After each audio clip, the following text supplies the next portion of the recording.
हमारी संस्कृत भाषा में सर्वनाम शब्द होते हैं और उसमें 3 पुरुष होते हैं। पहला होता है प्रथम पुरुष, फिर मध्यम पुरुष, फिर उत्तम पुरुष। तो प्रथम पुरुष में सर्वनाम शब्द में आता है सबसे पहले सा माने होता है वह, फिर आता है तो, फिर आता है ते, और ये आता है आपका पुल्लिंग में। सा माने वह, तो माने वे दोनों, ते माने वे सब।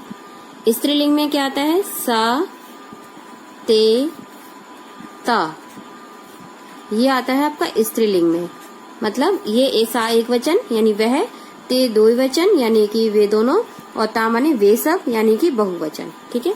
फिर नपुंसक लिंग में आता है तत्, ते, तानी, ये आते हैं हमारे नपुंसक लिंग में। अब नपुंसक लिंग को तो मैं आपको पहले ही बता चुकी हूँ कि संस्कृत में 3 लिंग होते हैं, पुल्लिंग, स्त्रीलिंग, नपुंसक लिंग। तो पुल्लिंग में सा, तो, ते, एक वचन में सा, दो वचन में तो, बहुवचन में ते। स्त्रीलिंग में सा एक वचन में, ते दुई वचन में, और ता बहुवचन में। और नपुंसक लिंग में तत्, ते, तानी, एक वचन, दुई वचन, बहुवचन। लेकिन इन सब का मतलब एक ही होता है। सा यानी वह, तो माने वे दोनों, ते माने वे सब। सा माने वह, ते माने वे दोनों, ता माने वे सब। तत् माने वह, ते माने वे दोनों, तानी माने वे सब। तो ये हो गए हमारे तीनों प्रथम पुरुष। ठीक है। अब आता है हमारा मध्यम पुरुष। मध्यम में आता है सबसे पहले त्वम, युवाम, यूयम। ठीक है। ये स्त्रीलिंग और पुल्लिंग दोनों में प्रयोग किया जाता है, नपुंसक लिंग में प्रयोग नहीं किया जाता, क्योंकि त्वम माने होता है तुम, युवाम माने तुम दोनों, यूयम माने तुम सब। एक वचन, दुई वचन, बहुवचन। उत्तम पुरुष में अहम, आवाम, वयम। अहम माने मैं, आवाम माने हम दोनों, वयम माने हम सब। तो ये आपके एक वचन, दुई वचन, बहुवचन हो गया। तो हमारा जो आज पंचमा पाठ है वो पंचमा पाठ है यूयम मधुमक्षिका स्था। तो स्था हमने कैसे लगाया, बहुवचन में हम कैसे बदलते हैं, तो वही मैं देखती हूँ। ये सारी चीजें जो आपकी हैं वो सारे क्या है, ये कर्ता है। सबसे पहले ध्यान दीजिएगा, ये सारे जितने भी सर्वनाम शब्द हैं वो सारे क्या है, कर्ता है। कर्ता माने जो काम कर रहा है, जो किसी भी वाक्य में कर्ता कौन होता है, जो काम कर रहा होता है। ठीक है। जैसे राम पढ़ रहा है तो राम क्या हो गया, कर्ता हो गया। लेकिन राम क्या है, राम संज्ञा शब्द है। अब यहाँ पे मैंने इसे बोला कि वह पढ़ रहा है, तो मैं क्या लिखूंगी, इसको संस्कृत में कैसे हम उसको अनुवाद करेंगे, सा पठती, वह पढ़ता है। ठीक है। तो सा के साथ हमने पठती कैसे लगा दिया, हम पठसी भी लगा सकते थे, पठामी भी लगा सकते थे, पढ़ता भी लगा सकते थे, नहीं, ऐसे नहीं लगता। तो संस्कृत के व्याकरण के कुछ नियम होते हैं, उन्हीं नियमों के अनुसार हमें कार्य करना होता है, उन्हीं के अनुसार हम वाक्य बनाते हैं। तो जैसे अब ये आपने समझा कि प्रथम पुरुष, मध्यम पुरुष और उत्तम पुरुष। प्रथम पुरुष में ये तीनों, मध्यम पुरुष में ये तीनों, और उत्तम पुरुष में ये तीनों। अहम माने मैं, आवाम हम दोनों, वयम माने हम सब। अब हम लेते हैं धातु रूप। धातु का मतलब होता है क्रिया, हिंदी में हम क्रिया कहते हैं, संस्कृत में हम कहते हैं धातु रूप। तो धातु रूप बहुत सारी होती हैं, धातु, क्योंकि क्रियाएं बहुत सारी होती हैं। आप हिंदी में पढ़ते हैं तो क्रियाएं बहुत सारी होती हैं, तो इसी प्रकार संस्कृत में भी बहुत सारे धातु रूप हो गए। धातु रूप नहीं हो गया, धातु हो गया। धातु मीन्स होता है क्रिया। रूप का मतलब होता है जब हम उस धातु का, उसको हम किसी एक वचन में, बहुवचन में या द्विवचन में हम बदल देते हैं, तो वो उसका रूप बन गया। ठीक है। तो मैं यहाँ पर लेती हूँ पठ धातु रूप। पठ धातु का मतलब होता है पढ़ना। ठीक है। मैंने आपको पहले भी बताया है कि आप इस पठ धातु के रूप को पढ़ लीजिए, तो आप लोग कभी भी आप लोग जो है, अगर इस पठ धातु के रूप को आपको याद कर लेंगे, लट लकार यानी कि वर्तमान काल। ठीक है। लट लकार यानी कि वर्तमान काल, फिर आता है आपका लंग लकार यानी भूतकाल, फिर आता है आपका लेट लकार यानी कि भविष्यत काल। तो अगर आप इन तीनों लकारों को याद कर लेंगे अच्छे से, तो कभी भी आप संस्कृत का अनुवाद हमेशा बना सकते हैं। ठीक है। अब हम कैसे लगाते हैं, आप देखिएगा। प्रथम पुरुष में जैसे पठ धातु है, अब इसका रूप देखिए कैसे चलेंगे। इसका पहले में आता है, एक वचन में आता है पठती, द्विवचन में आता है पठता, और बहुवचन में आता है पठंती। ठीक है। फिर मध्यम पुरुष में आता है पठसी, एक वचन में, फिर पठता, फिर पठत।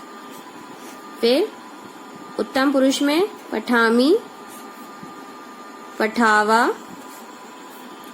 पठामा।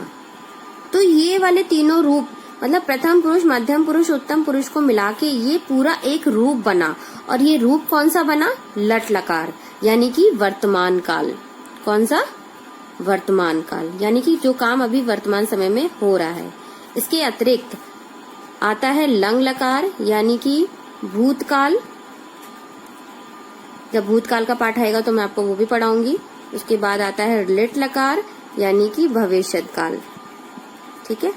इसके अतिरिक्त 2 लकार और होते हैं। एक होता है लोट लकार और एक होता है विधिलिंग लकार। लोट लकार का मतलब होता है जब हम किसी को कोई आज्ञा देते हैं तो उसके अर्थ में प्रयोग किया जाता है, और विधिलिंग लकार का प्रयोग किया जाता है चाहिए के अर्थ में। ठीक है। अब यहाँ पर हम देखिए कैसे लगाते हैं। अब इसको कैसे लगाएंगे हम, कर्ता के साथ हम धातु कैसे लगाएंगे। देखिए जैसे सा है, सबसे पहले लेके हम सा ही लेते हैं, एक वचन का लेते हैं। ठीक है। तो एक वचन ये कौन सा है, कौन से पुरुष का शब्द है? प्रथम पुरुष का शब्द है। तो हम धातु रूप में आते हैं। धातु रूप में एक वचन क्या आ गया? ये आ गया। प्रथम पुरुष ये आ गया। तो इसके साथ क्या लिखा है हमने? पठती। तो सा के साथ हम क्या लगाएंगे? जो सा ऊपर है उसके साथ हम क्या लगाएंगे? पठती। तो है, तो यानी कि 2 ही वचन है, इसके साथ हम क्या लगाएंगे? पठता। और ते यानी कि बहुवचन है, तो इसके साथ हम क्या लगाएंगे? पठंती। ठीक है। तो एक वचन के साथ पठती, 2 ही वचन के साथ पठता और बहुवचन के साथ पठंती। अब हमारा जो मध्यम पुरुष का शब्द है वो क्या है? त्वम, युवाम, यूयम। तो त्वम के साथ मध्यम पुरुष में क्या आना चाहिए? पठसी। और युवाम के साथ क्या आना चाहिए? पठता। और यूयम के साथ क्या आना चाहिए? पठत। ठीक है। फिर हमारा उत्तम पुरुष का शब्द क्या है? अहम, अवाम, वयम। तो अहम के साथ क्या लगेगा यहाँ पर? पठामी। फिर अवाम के साथ क्या लगेगा? पठावा। और वयम के साथ क्या लगेगा? पठामा। ठीक है। तो मतलब जो करता है, करता जिस भी वचन का है, जिस भी वचन का करता है उसी वचन का हमें धातु रूप लगाना होता है। हम एक वचन कर्ता के साथ बहुवचन धातु रूप नहीं लगा सकते, या हम द्विवचन कर्ता के साथ धातु रूप हम एक वचन नहीं लगा सकते। यानी कि अगर अहम लिखा हुआ है तो अहम के साथ हम पठती नहीं लगा सकते। जैसे मैंने एक वाक्य बोला, मैं पढ़ता हूँ, तो अहम पठती नहीं लगाएंगे। तो पठती माने भी पढ़ता होता है, लेकिन अहम के साथ हम पठती नहीं लगाएंगे। अहम के साथ, क्योंकि ये उत्तम पुरुष का शब्द है, इसलिए हम क्या लगाएंगे? पठामी। तो अहम पठामी, मैं पढ़ता हूँ। इसी प्रकार अगर मैं जाता हूँ तो अहम गच्छामी, मैं पीता हूँ तो अहम पिवामी, मैं हंसता हूँ अहम हसामी। तो जितने भी धातु रूप होंगे वो धातु रूप आपके किस प्रकार चलेंगे? इसी तरह से रूप चलते हैं सारे। ठीक है। लेकिन वर्तमान काल में चलेंगे ये आपके लंग लकार के और लेट लकार के रूप अलग चलते हैं, तो वो भी मैं आपको बता दूंगी किसी दिन। ठीक है। तो ये आपको समझ में आया। तो यूयम के साथ हमने क्या लगाया यहाँ पे? पठत। तो जो हमारा पाठ है वो भी क्या है? यूयम है। तो यूयम के ऊपर ही है यूयम और वयम। ठीक है। तो यूयम यानी तुम सब, वयम माने हम सब। तो यूयम के साथ हम पठत लगाएंगे और वयम के साथ हम क्या लगाएंगे? पठामा। तो इसी प्रकार कोई भी जो रूप होगा, धातु रूप होगा, वो धातु जो होगा वो हम उसी के उस अनुसार उसको बदल देंगे। ठीक है। तो हमारा जो पाठ है इसके लिए मैंने अलग वीडियो बनाया है, जो मैंने पूरा पाठ समझाते हुए बनाया है वीडियो, ये वाला पाठ जो आज हमें पढ़ना है। ठीक है। तो इसका मैंने दूसरा वीडियो क्या लिंक में भेज रही हूँ आपको। तो इसके साथ साथ आपको क्या करना है, ये जितने भी शब्दार्थ दिए हुए हैं ये आपको आपकी किताब में कॉपी में करना है। और ये देखिए प्रश्न दिए हुए हैं, यहाँ पर निम्नलिखित प्रश्नों के उत्तर लिखिए। मधुमक्षिका किम कुर्वन्ति, फिर यूयम कुद क्रीडत। तो ये वाले जितने भी प्रश्न दिए हुए हैं इस सब के उत्तर मैंने असाइनमेंट के में लिखे हुए हैं। ठीक है। तो उस असाइनमेंट से आप इन प्रश्नों के उत्तर लिख लेंगे। साथ ही साथ ये भी मैंने आपको दिया हुआ है, वहां पर ये भी लिख लेंगे, इसके जो सही अर्थ है वो भी लिखेंगे। जैसे यूयम है तो यूयम के साथ बताओ फटाफट से क्या लगेगा? वसत लगेगा। फिर यूयम के साथ गमिष्यत लगेगा।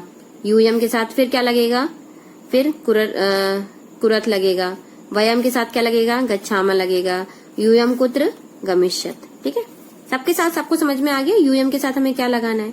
अब देखो इसमें एक चीज और देखना, ध्यान देना कि यूयम लिखा हुआ है यहाँ पर, है ना, और यहाँ पर यूयम लिखा है। तो अगर यूयम कैसे चेंज हो गया, यहाँ पर कैसे बदल गया कि इसके बाद तुरंत अगर व्यंजन कोई वर्ण आ जाता है तो ये यूयम ऐसे लिखा जाता है, अगर व्यंजन वर्ण नहीं आता तो ऐसे लिख जाएगा। ठीक है।